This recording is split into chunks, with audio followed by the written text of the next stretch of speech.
이어서 창업 자금의 운영 계획인데, 이때 이제 유의사항을 볼 것 같으면은 자금 조달에 수반되는 그 비용이 있어요. 수수료랄지 뭐 이런 비용들이 있고, 또 기업 비밀 정보를 유출할 수 있죠. 거긴 주 거래처가 어디고, 주 상품이 무엇이고, 어디 어떻게 팔고, 또 언제까지 목표를 어떻게 설정할 것인가에 대한 기업에 대한 사업 계획서를 다 제출하게 되는 경우가 있어요. 그래서 이때 기업의 비밀이나 그 정보가 유출되는 것을 감안해야 됩니다. 거짓으로 허위로 작성할 수도 없잖아요. 전문가를 과시하면 안 됩니다. 전문가는 어차피 남의 일이에요. 내 일이 아니기 때문에 내일은 내가 직접 그 결정하고 시행을 한다, 이런 생각을 가지고 해야 됩니다. 과신하면 안 됩니다. 어차피 내 거는 내가 결정하고 시행하는 겁니다. 손해를 보더라도 내가 손해를 보고, 이득을 보더라도 내가 이득을 보는 거예요. 그렇기 때문에 전문가라 할지라도 주인만은 못한 거예요. 그래서 요거를 명심을 해야 되겠고, 자금 제공자의 배경과 역할이 아주 중요합니다. 배경도 중요하고 역할도 중요해요. 경쟁사의 주식을 일부러 사는 경우가 있어요. 왜? 그는 주주총회에 가서 경쟁사에서 그 한 실적이라든가 또 추진하는 방향이라든가 이것을 미리 염탐하기 위해서 경쟁사의 주식을 사서 주총에 나가서 질문도 하고, 또 거기 잘못된 부분들, 또 경쟁사니까 자기네들 회사에서 추진하고자 하는 부분을 회피해가 할 수 있게끔 분위기 유도도 하고 이런 경우가 좀 있습니다. 그리고 거래에 대한 지속적인 협의. 그렇죠. 은행에서 이제 제일 많이 욕을 먹고 있는 것이 뭐냐면은 비가 오면은 우산을 걷는다, 이런 오해를 받기도 하고, 오해도 아니죠. 사실 그렇습니다. 은행 측에서도 장사인데 돈이 떼일 것 같으면은 어려워질 때 그냥 뭐 바로 담보물을 회수해버리고 이러는 경우가 좀 있습니다. 그래서 그런 부분들을 유의를 해서 이게 이제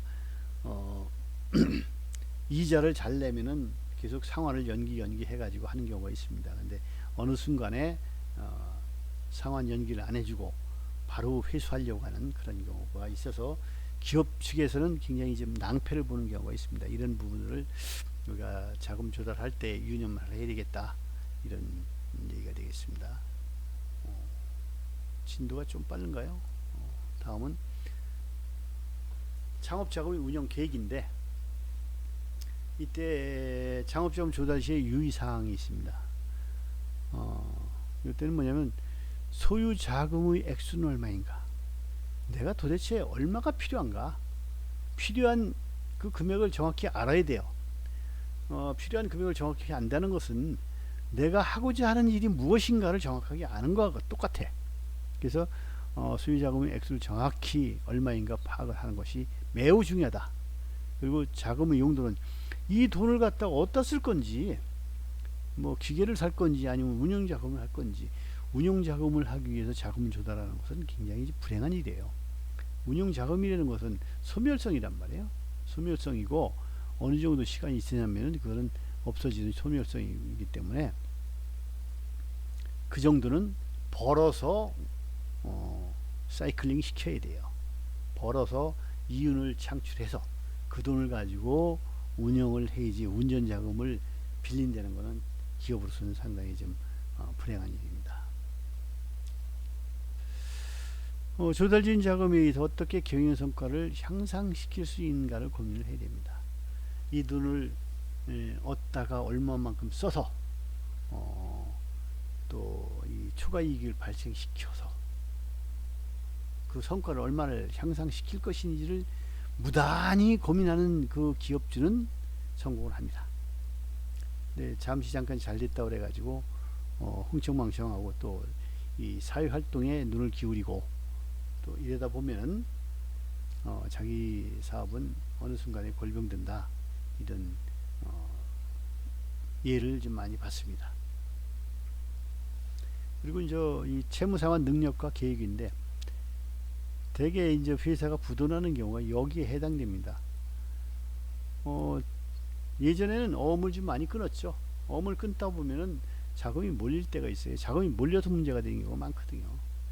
그리고 뭐 5월 달에는 얼마를 갚고 얼마가 들어와서 얼마를 갚고 또 6월 달에는 얼마가 들어와서 얼마를 갚을지 이 상환 능력에 따라서 능력을 항상 계획에 집어넣어서 계획성 있게 자금을 운영을 해야 됩니다. 그리고 또 사업이 순조롭지 못한 경우에 추가적으로 자금 조달을 할 수 있는 대안은 있는가? 요즘 보면은 대기업에서 뭐 자기네들 잉여 자금이 충분한데도 불구하고 은행에서 대출을 많이 해가고 있습니다. 잉여 자금을 까먹는 건 순간이에요. 근데 또 급한 경우에 불 끄기 위해서 이자를 조금 주는 한이 있더라도 확보를 해 놓는 거죠. 확보를 해서 방법과 이 운영상의 그 묘미는 뭐냐면은 1번이 안 되면 대안을 2번을 제시를 해줘야 돼요. 그래서 절벽이 없게끔, 절벽이 된다는 것은 회사의 문을 닫는 거예요. 그렇기 때문에 추가적인 자금 조달이 발생할 때 이 기업을 하다 보면 뭐 예기치 않은 그 사건 사고들이 많이 발생할 수가 있습니다. 예를 들어서 화재가 날 수도 있고 아니면은 거래처가 문제가 생겨서 자금 회수가 안 되는 경우가 생길 수가 있어요. 그럴 때는 뭐 그 고개를 넘기 위해서는 우리가 추가적인 자금이 또 필요할 경우가 생깁니다. 이럴 때는 어떤 대안이 있는가, 여기에도 우리가 생각을 해야 됩니다. 14번 창업자금 조달원의 선정은 자금 조달에 수반되는 비용, 은행 이자, 또 뭐 벤처 캐피탈 이자율과 상환할 수 있는 기간, 이런 것들도 상당히 필요하고, 그런 그 이자라는 게 다 비용이고 또 수수료도 비용입니다. 그런 부분들을 항상 수반되기 때문에 계획에 집어넣어야 되고, 또 자금 조달의 안정성, 은행 같은 경우는 좀 안정하다고 보는데 사채 같은 경우는 좀 이자율도 높고 하다 보니까 상당히 좀, 사채가 이 일반 그 기업 사채 이런 얘기가 아니고 그 사금융 업소를 얘기하는 거예요. 그런 경우에 상당히 좀 이자율도 높고 그러기 때문에 거기는 쓰면 마지막 단계라고 보는 거죠. 거기 써가지고 헤쳐나가는 경우는 거의 없습니다. 요즘은 마진율이 옛날처럼 이렇게 높지 않기 때문에 상당히 좀 어려워요. 그래서 그런 경우가 거의 없다, 이런 생각이 들고, 그래서 가능하면은 그 기존 틀에 있는, 우리가 기성 틀에 있는 그런 채널을 이용해서 하는 것이 안정성이다. 제일 좋은 거는 주식을 발행해서 자금 조달하는 것이 가장 좋습니다. 이거는 뭐냐면은 주식을 발행해서 자금 조달하는 거는 그건 부채가 아니에요. 아니고 회사가 운영이 잘 됐다고 해서 뭐 배당을 더 줄 수는 있지만은 회사가 손실을 봤다고 해서 손실 본 거를 좀 다시 환원해 주고 그러는 게 아니에요. 주식 배당 못하면 뭐 경영진의 책임을 묻고 그러는 건 있어도 근데 이제 그 사채 같은 경우, 아니면 이때는 회사채입니다. 부채는 어느 때가 되면 갚아야 되고 어느 때가 되면 이자를 지급을 해야 돼요. 그렇기 때문에 여기에는 항상 불안 요소가 있다, 이런 얘기죠. 또 자금 조달의 난이도, 뭐 싼 이자라 할지라도 그 규정이 까다로운 경우가 있죠. 그 까다로운 그런 조건을 충족시켜주지 못하는 경우가 좀 많이 있습니다. 이것도 감안을 해야 된다. 정책 자금의 조달 가능성, 정책 자금을 조달할 수 있으면 그게 가장 좋습니다. 어, 정부에서 지원해 주는 쪽이 이자율도 좀 싸고 가장 좋다고 보는 거죠. 다음에 이제 창업자금의 조달과 운영 계획 수립 시 고려사항인데, 총 소유자금 규모에 따른 조달 계획을 수립을 해야 됩니다. 그리고 자금 조달 능력을 검토를 해야 되죠. 나는 내 주머니에 얼마가 있으니까 얼마 정도는 여기서 하고, 또 주식을 발행해서 얼마를 하고, 또 은행을 통해서 얼마를 하고, 이런 자금 조달 능력을 검토를 해야 되겠죠. 그 다음에 사업 규모의 적정성 평가를 해야 됩니다. 매출액이 예를 들어서 매출액이 10억인데 한 30억을 대출 받으려면 되겠어요? 안 되겠죠? 만약에 된다 할지라도 갚아나갈 능력이 없어요. 이자도 부채가 너무 많으면은 발목 묶이는 거예요. 그렇게 생각하시면 됩니다. 달리기를 하는데 부채라는 것은 발목에다 모래주머니를 차고 뛰는 거와 똑같아요. 그래서 발목에 얼마만큼 무거운 것을 차고 뛰느냐에 따라서 속도도 달라지는 것이고 부담도 커지는 거예요. 아무것도 없이 달리면 내 몸만 달리면 되니까 가볍게 갈 수가 있는 것이고, 모래주머니를 좀 무겁게 찬 거는 빨리 달릴 수도 없고, 그래서 좀 어렵게 되는 것이고, 이런 부분이 좀 차이가 난다고 보면 되겠습니다. 창업 자금의 관리, 현금 흐름의 예측, 재무 전략을 요거는 현금 흐름이 언제 무슨 자금이 얼마만큼 들어오고 언제 무슨 자금을 얼마만큼 결제를 해줘야 되기 때문에 지출이 돼야 된다. 이 현금 흐름을 정확히 파악을 해야 됩니다. 그래서 그런 재무적인 그 부분을 꼼꼼하게 관리를 해야 된다 이거죠. 다음 15번 창업 지원제도. 지원제도가 참 많습니다. 중소기업 지원제도가 굉장히 많아서 그 지원을 잘 받으면은 저렴하게 장기적으로 안정적으로 할 수 있는 부분들이 상당히 많습니다. 이것도 굉장히 중요한 부분이에요. 창업지원제도, 그리고 창업지원제도의 체계, 창업지원의 배경이 있는데, 이거는 1986년도 5월 12일에 중소기업 창업 지원법이 이제 제정이 됐습니다.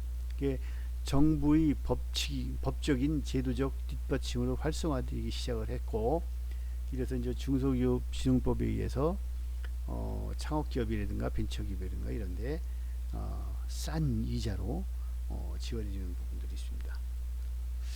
이러한 법적 근거로 창업 절차를 간소화했고, 창업지원기금 등 투자 재원을 많이 확충을 했습니다. 창업 상담 회사, 여기는 창업 전담기관 육성, 실질적인 중소기업 창업 지원 시책을 추진하게 됐던 거죠. 그리고 소기업 및 소상공인 지원을 위해서 특별조치법 제3조를 규정을 했습니다. 그리고 1996년 2월 12일에 중소기업청이 개청이 됩니다. 그전에는 상공부라 그랬죠. 상공부, 그다음에 산업자원부, 명칭은 좀 많이 바뀌었죠. 중소기업청은 없었습니다. 근데 그게 이제 1996년도에 중소기업청이 개청이 됐습니다. 이때 이제 규제 완화 대상을 적극 발굴해서 보다 쉬운 창업이 될 수 있도록 했는데, 일부는 잘 됐는데, 이제 창업기업에는 상당히 좀 편리하게 해줬는데, 이것도 제약 요소가 많죠. 인허가 사항이 있는 경우가 있기 때문에 인허가가 그렇게 쉽게 이루어지지 않고 있어요. 그리고 기존 기업에는 좀 더 무거운 족쇄가 좀 채워져 있는 건 다름이 없어요. 하나의 규제가 생기면은 기존에 있었던 그 규제는 철폐가 돼야 되는데, 그 규제는 남고 새로운 규제가 더 올라오게 돼 있죠. 비근한 예로 얼마 전에 예를 들어 타다 같은 경우 4차 산업이라고 얘기도 하고 앞으로의 그 혁신적인 모델이라고 얘기를 했는데, 하다 보니까 이제 사업을 하다 보니까 문제가 별로 없었어요. 그래서 이런 것들은 얘네들이 그 빠져나갈 근육들이 있단 말이에요. 그래서 이런 것도 우리가 해도 괜찮습니까 하고 이제 정부에 질의를 하잖아요. 그 유권 해석을 내려줘야 되는데 유권 해석을 내려줘 가지고 거기에 법령이 그게 포함이 안 돼 있으면은 법이라는 게 그래요. 무엇 무엇 이외에는 해도 된다라고 돼야 되는데 무엇 무엇 외에는 하면 안 된다 이런 규정들이 많아요. 그 법이 좀 애매모호하니까 이제 질의를 했는데 정부의 답변은 뭐냐면은 그것도 그럴 수 있으니까 그 법을 막는 법을 하나 만들자 그래요. 법이 또 하나 추가됩니다. 이런 경우가 많아요. 유권 해석을 정부에다가 의뢰를 하면은 그걸 막기 위해서 또 법을 또 하나 또 만들어요. 그래서 더 철벽 수비를 해서 기업을 옴싹달싹 못하게 하는, 성장하는 데 문제가 생기게 하는, 혁신을 할 수 없게 그런 제도를 마련하는 경우가 좀 많이 있어요. 그래서 그런 것들이 기업을 운영하는데 상당히 불편한 점들이 많이 있습니다. 뭐 암만 얘기해도 소용없습니다. 뭐 샌드박스 해가지고 규제를 철폐하겠다 했는데 그렇게 이루어진 경우가 좀 없어요. 전봇대 옮기는데도 얼마가 걸렸다고 얘기하잖아요. 옮겨야 될 부분들 또 개선해야 될 부분들이 무궁무진하게 많은데도 불구하고 선거철만 되면 뭐 하겠다고 하는데 그 뒤에는 또 강간무수식이고 따질 수도 없는 거고 만날 수도 없는 거고 그런 경우가 좀 많이 있습니다. 그래서 여러분들도 유권자니까 4월 15일 날 투표를 잘해서 맑고 밝고 희망찬 그런 나라를 만드는데 여러분의 한 표가 중요하다 이런 생각을 합니다.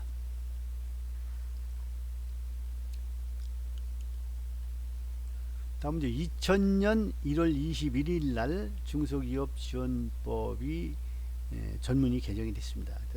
제1조에는 중소기업의 설립을 촉진하고 창업된 중소기업에 대한 투자를 촉진하여 중소기업의 건전한 발전을 위한 건실한 산업구조의 구축에 기여함을 목적으로 한다 이렇게 돼 있어요. 중소기업 지원법은 상당히 많습니다. 많기 때문에 창업할 당시에 지원을 받을 수 있는 부분들이 많으니까 잘 발굴해서 지원을 받으면 큰 도움이 되죠. 획기적인 창업을 적극 추진한다. 이 벤처기업 같은 경우는 이제 적극적으로 추진한다고 이렇게 되어 있죠. 여기 이제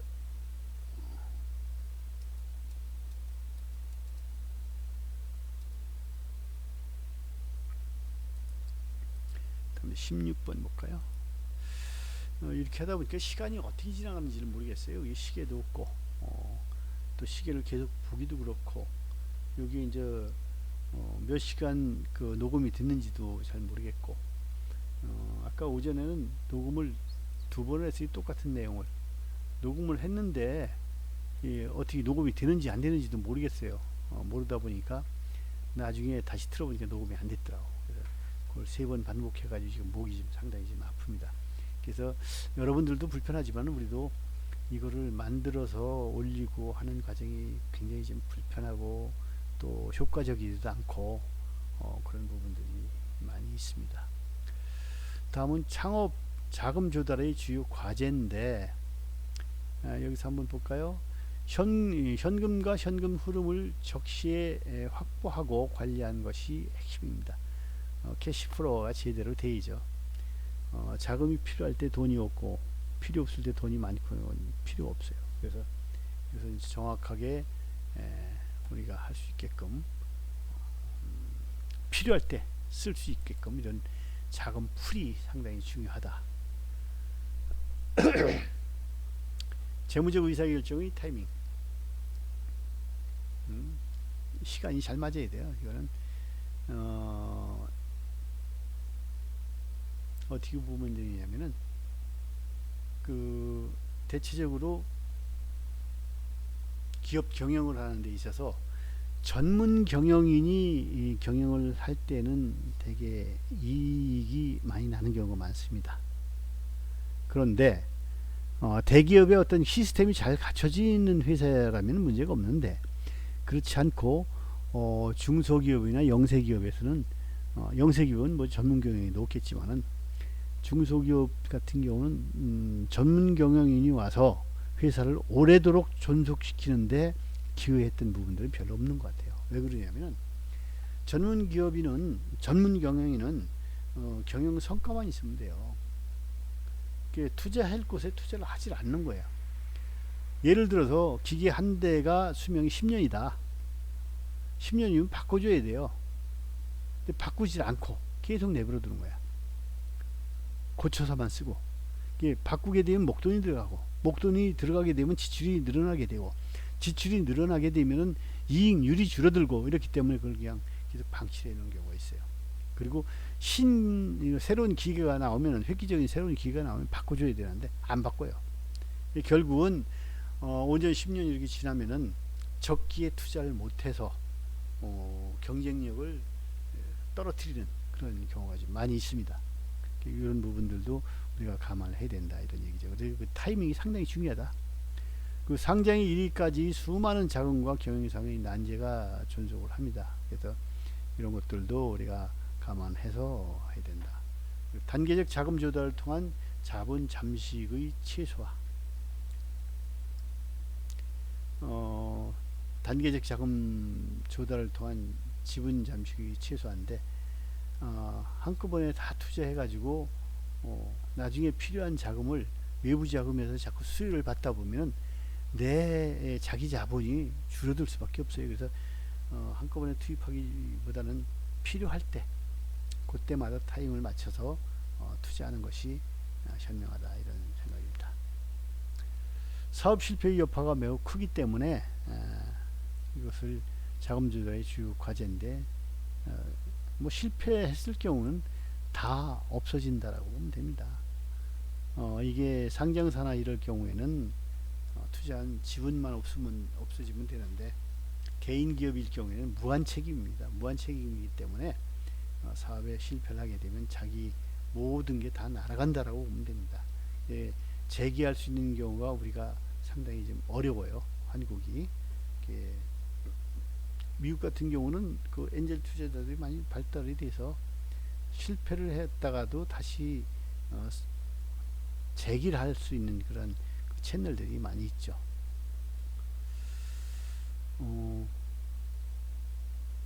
위험이 높으냐, 위험이 낮으냐, 그리고 수익이 높으냐, 또 저위험 고수익의 사업을 창출하는 것이 창업기업가의 핵심적인 역량이다. 위험은 적고 수익은 높은 거.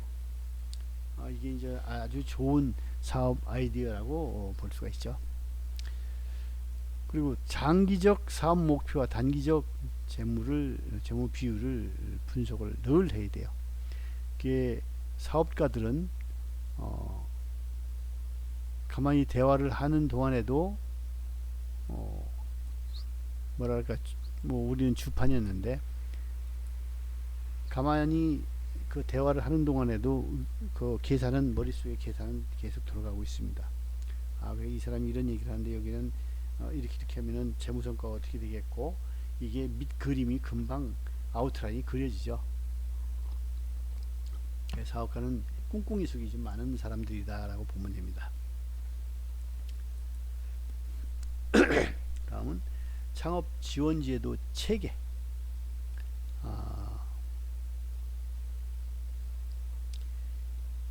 창업자는 공장이 제조업일 경우에요. 공장 입지를 선정하고 이에 따른 정보를 확보를 하고 또 자금을 조달해서 이 세제가 어떻게 되는 것을 파악을 해야 되는데, 이때는 우리가 좀 이 화살표를 보고 이제 봅시다. 창업자는 이러한 계획을 세워서 이 거꾸로 갔나 봐. 이렇게 됐냐? 절차가 처음에 이제 이 공장 설립 사업 계획서를 작성을 하겠죠. 작성을 해서 창업 사업 계획서를 승인을 받습니다. 그 절차를 간소하게 해가지고 절차를 받아서 공장 입지를 선정하고, 또 창업지원센터의 자금을 지원받기 위해서 이에 따른 전문 용역비 지원 회사가 있을 거예요. 그리고 융자나 투자, 융자 또 출자, 대여 이런 부분에 대해서 창업 지원 자금을 신청을 합니다. 그러면 용역부 지원 중소기업 상담 회사에 신청을 하면 되고, 또 융자는 창업보육센터, 그리고 투자 융자는 창업투자회사, 그리고 출자는 창업투자조합, 여기에 이제 의뢰를 합니다. 그러면 여기 용역비 지원은 중소기업 창업 상담 회사에서 이 정보를 또 주죠. 창업자에게 정보를 주고, 또 기술이나 경영 정보를 제공을 해줍니다. 그리고 또 사업장이나 기본 설비 등에 대해서 창업보육센터에서 이제 정보를 또 제공을 해주죠. 그리고 투자융자는 창업투자회사, 또 출자는 창업투자조합에서 투자융자를 금융회사를 통해서 해주게 되죠. 그리고 또 그 다음에 이제 여기 지방 중소기업 육성법에 의해서 자금을 정부에서 이제 대여를 해주는데, 이걸 이제 지방 중소기업 육성법에 따라서 시도에서 투자나 융자를 해줍니다. 금융기관을 통해서요. 그리고 이제 신기술 사업 금융 회사를 통해서 투자 융자를 또 금융기관을 통해서 해줍니다. 그리고 금융기관을 통해서 융자를 해주고, 그리고 국세청이나 시 군구의 세무서를 통해서 조세 감면 조치를 받습니다. 그리고 중소기업 유관기관인 중소기업진흥공단이나 정부출연연구소, 신용보증기금을 통해서 기술이나 경영정보를 또 이쪽 창업자에게 제공을 해주는 창업지원 체계가 이렇게 되어 있다. 이것을 잘 활용을 해야 됩니다. 다음 18번. 창업지원의 목적과 효과인데, 창업지원의 목적은 아주 건실한 산업구조를 구축하는 데 있고, 또 두 번째는 중소기업 설립을 촉진합니다. 일자리도 많이 만들게 되고, 세수도 증대되기 때문에 정부에서도 이렇게 하고, 또 중소기업을 발전시키고 지역 간 균형 성장을 이룹니다. 그리고 벤처기업을 육성하는 것이죠. 왜 이렇게 되냐?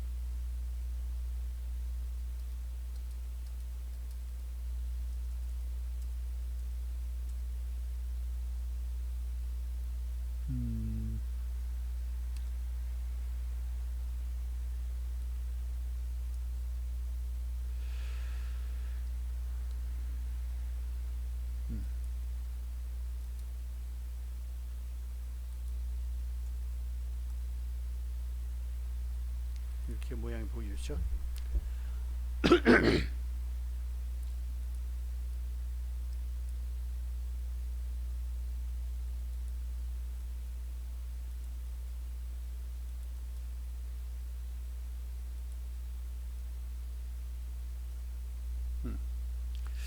창업 지원의 효과인데, 국제 경쟁력을 강화하고 또 고용 촉진 및 고용을 촉진하죠. 직원이라도 더 써야 될 거 아니에요. 그리고 고용 창출과 실업을 극복합니다.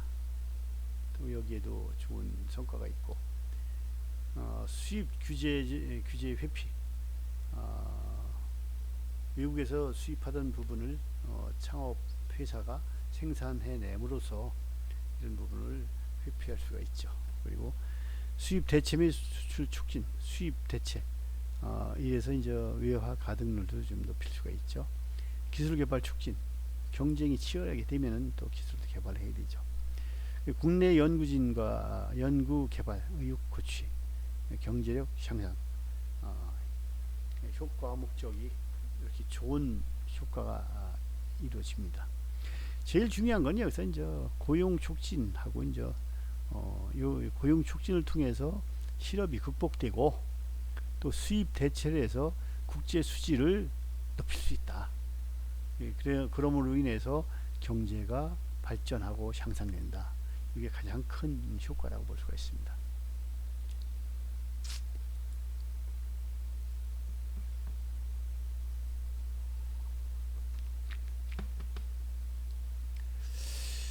창업지원제도의 주요 내용인데 입지지원제도예요. 입지지원제도는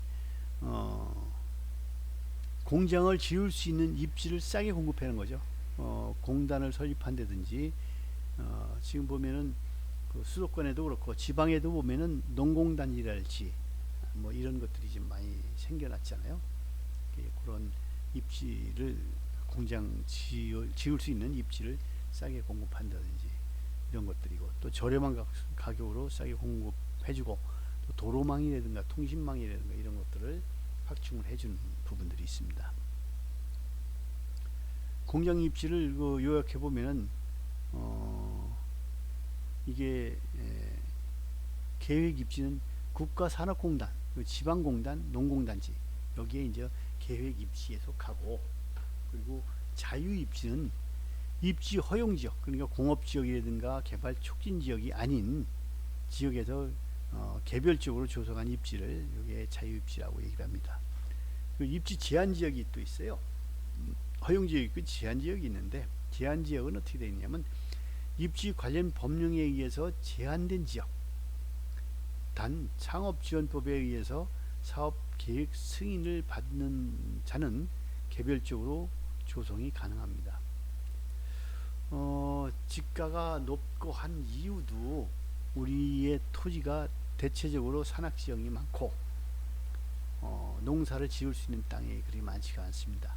그래서 산악지형이 많은 데는 대개 이제 산림을 보호하고 수자원을 보호하기 위해서 개발을 제한시키고 있고, 또 평야지역은 곡물 생산을 위해서 농지라든가 이런 곡물 생산을 위해서 남겨두는 그런 취지에서 우리가 공장을 지을 수 있는 건 상당히 제한되어 있단 말이에요. 귀하면은 가격이 올라가고 흔하면 천해진다고 얘기했어요. 그러다 보니까 공장 용지가 많지 않다 보니까 우리가 이제 그 좁은 문으로 들어가야 되니까 이 경쟁이 치열해질 거 아니에요.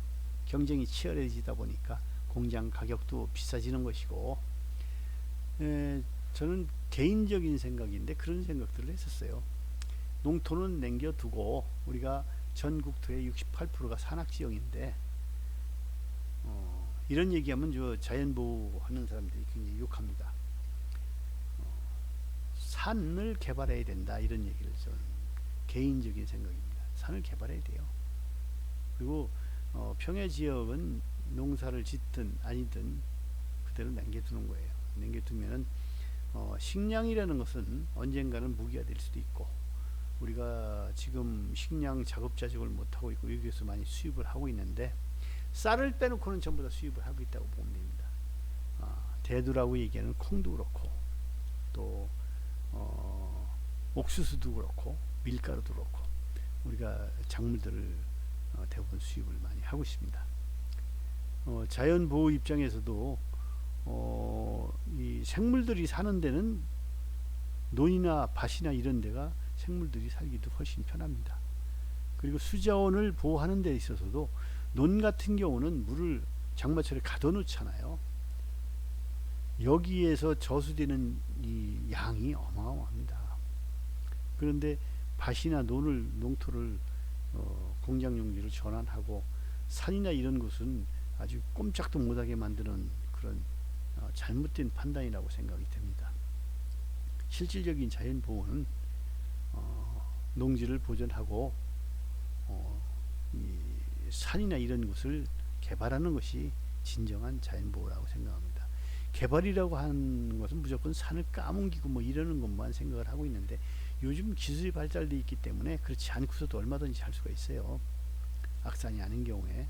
근데 산에 뭐 나무를 조금 뭐 벤다든지 아니면 산을 개발하면은 뭐 큰 백두대간을 훼손시킨다 뭐 이래가지고, 백두대간은 우리나라 백두대간 몇 군데나 있습니까? 거기는 그 강원도, 경상도, 전라도 이 산악지형이 있기 때문에 거기는 시멘트나 이런 공장을 설치할 때 문제지, 그렇지 않고 이런 그 길 낼 때 다 뚫어 놓잖아요. 그렇지 않고 일반적인 공장 입지를 만드는 데는 문제가 되질 않는다. 근데 그걸 자꾸 규제를 해 놓으니까 입지가 좁아지고, 입지가 좁아지다 보니까 땅값도 비싸지고 이러는 거예요. 그런 개인적인 소견이 있습니다. 근데 그게 사실 맞아요. 다음 20번 볼까요? 공장 설립 지원인데, 공장 사업 승인 제도가 있습니다. 여기에는 창업자가 제조업종을 영위하기 위해서 계획입지, 아까 계획입지가 이제 국가 산업공단이라든가 뭐 지방공단이라든가 농공단지가 여기에 속한다고 그랬죠. 이런 곳이 아닌 개별 입지의 공장을 설립하고자 하는 경우 농지나 산림이나 환경, 토지 관련 이용법 제30개가 있어요. 등에 의해서 개별적으로 받아야 할 복잡한 인허가 사항을 일괄적으로 처리함으로써 인허가 절차의 간소화로 공장 설립을 지원한 입지에 대한 승인 제도를 말하는데, 이거 사실 그 계획 입지가 아닌 곳에서 농지나 산림이나 환경, 뭐 토지 관련 이용법 여기에 해당 안 되고 공장을 설립할 수 있는, 공장 인허가 설립이 얼마나 힘든지는 안 해본 사람 모릅니다. 거의 불가능해요.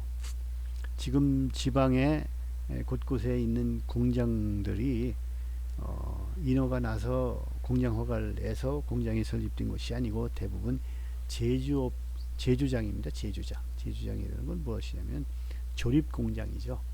여기는 도시형 공장이라고 해서 폐수나 대기, 가스나 또 소음 진동이 없는 거, 이런 것만 할 수 있는 거예요. 그런 거는 뭐 창고나 다름이 없죠. 그런 데에서 변칙적으로 지금 공장을 운영하는 것이 대부분입니다. 국가에서 허가를 맡으라고 하는 그런 부분에 대해서 다 지켜가지고 공장 인허가를 맡는다? 거의 불가능합니다. 계획 입지 내에서도 화학업종이나 이런 것들은 규제를 많이 받아요. 그래서 못합니다. 그래서 지금 그런 부분을 그 제도를 타파해서 해줘야 되는데 그게 지금 안 되고 있어요. 늘 뭐 해준다 하는데 안 됩니다. 법으로 해주게 돼 있는데도 담당자가 안 해줘요. 왜 그러냐면은 접시깨까봐 설거지를 안 하는 거죠. 설거지 안 하면은 접시 깼다는 욕은 안 먹을 수 있는데, 괜히 설거지 하다가 접시 하나 깨면 설거지 한 그 노고는 생각지 않고 접시 깼는 만 욕한단 말이에요. 그래서 내가 있는 그 동안에는 인허가를 전혀 안 내주는 거예요. 인허가 안 내주면 문제가 안 돼요. 행정수승을 하더라도 개인한테 문제가 되는 게 아니고 국가에서 문제가 되지 개인한테 문제가 되는 게 아니에요. 그 행정수승을 하려면 해라 이거지. 그러면 행정수승 하세요. 해놓고 자기는 쏙 빠져. 그리고 그 보직순환제가 돼가지고 딴 데로 이동하면 됩니다. 다른 곳으로 이동하게 되면은 자기 있을 때 문제가 안 생겼으니까 자기는 뭐 책임이 없는 거야. 잘 해줬을 때 그 어떤 인센티브를 받아야 되는 것이 정당한 것인데, 안 해주고 무사안일주의로 빠지고 할 일을 안 했을 때 문제는 처벌을 받지 않아요. 할 일을 안 했을 때 처벌해 주는 그런 조항도 있어야 됩니다. 그래서 제가 국회로 가야 이런 걸 해야 되는데 그러지를 못하고 있네요. 이런 부분들이 이제 인허가 절차의 간소화로 공장 설립을 지원하는 입지에 대한 승인 제도가 있긴 있습니다. 여러분들도 창업할 때 한번 활용을 해보세요. 신청 대상은 창업일로부터 5년이 경과하지 않은 사업자로 자기 명의의 공장 등록증이 없고 제조업종을 영위하기 위해 공장을 설립하고자 하는 자가 해당이 됩니다. 창업 절차 간소화의 수혜를 받고자 하는 경우 창업자는 사업계획승인서를 제출해서 시장이나 군수, 구청장은 45일 이내에 그 결과를 신청인에게 통보해야 되는 경우가 그런 제도가 있습니다. 요 공장 설립 지원 제도를 잘 활용을 해보는 게 좋겠습니다. 그러면 창업 사업 승인 계획 승인 절차를 어떻게 하느냐, 이 흐름대로 올 것 같으면은 먼저 창업자가 사업 계획 승인서를 민원창구에 신청을 합니다. 시군구에. 그러면은 여기서는 유관기관에 협의를 통보를 하죠. 관계기관에. 창업관련 인허가사항 처리기관입니다. 여기에 협의 통보를 하게 되면 그 협의 통보를 다시 민원실로 오게 돼 있어요. 그 민원실에, 시군구의 민원실에서는 다시 그 승인 통지서를 창업자 업체에 45일 이내에 통보를 해주는 것이 절차가 되겠습니다. 그럼 창업보육센터는 여기는 이제 구미라는 건 그 유럽을 얘기하는 거예요. 구미 등 유럽이나 그 미국을 얘기하는 거예요. 구라파라 그랬죠. 유럽을 구라파라 그랬어요. 유럽이나 미국 등 외국에서 비즈니스 인큐베이터를 등을 불리면 이거 IB라고 불러요. BI 비즈니스 인큐베이터 등으로 불리며 이미 그 운영이 활성화되어서 되어 있는 것으로 대학이나 공공기관, 지방정부, 민간기관 등이 중소기업 창업을 촉진하기 위해 설립한 것이 창업보육센터입니다. 이건 대학에도 많이 있죠. 우리 학교에도 있습니다. 거기에. 특징은 뭐냐면 창업보육과 기술혁신 등 기능을 가진 작은 단지로 대학의 기술지원, 벤처기업의 공동연구 등을 통해서 산학크로스, 산학지원센터라 하죠. 산업크로스터 해가지고 기업, 학교, 여기 그리고 또 지원 유관기관, 크로스터 산업단지, 이런 그 산업단지의 그 지원시설 이렇게 해가지고 같이 묶여서 세 기관이 묶여가지고 한 그런 부분이 있습니다. 이런 부분들도 잘 이용하면은 창업보육센터를 이용하면 여러 가지로 잘 모르고 있는 법령이랄지 아니면은 개발에 대한 그 아이템에 대한 조언이랄지 이런 것들을 많이 지원을 받을 수가 있습니다. 그 목이 많이 잠겨서 요 21번까지 하고 잠시 쉬었다 하겠습니다.